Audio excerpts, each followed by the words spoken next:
you nói mi quy hết begum Onay ring ting laser sunateta Amig tui ne apay ni tila dele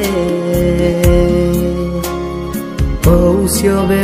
a ring ting quy ghé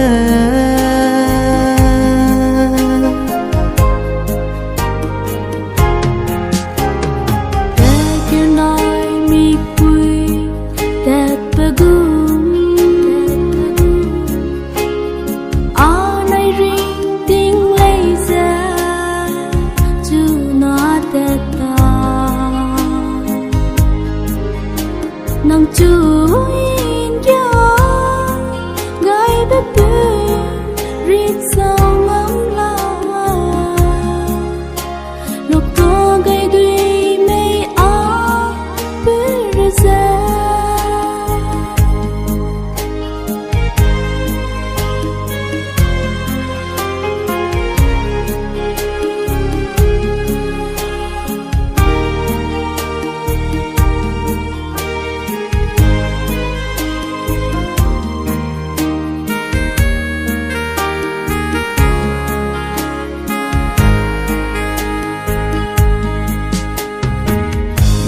Sumak se kedabe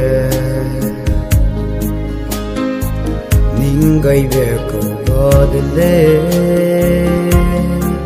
Kedabe Kedaila Printing ge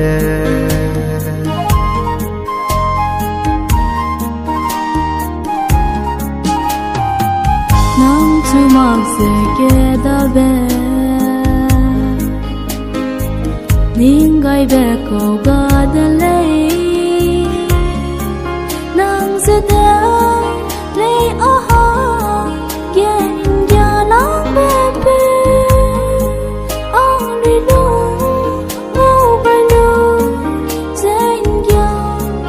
mak me hay ya be you nai mi quy hết begum Onay ring ting laser sunateta nang chuin ya gai be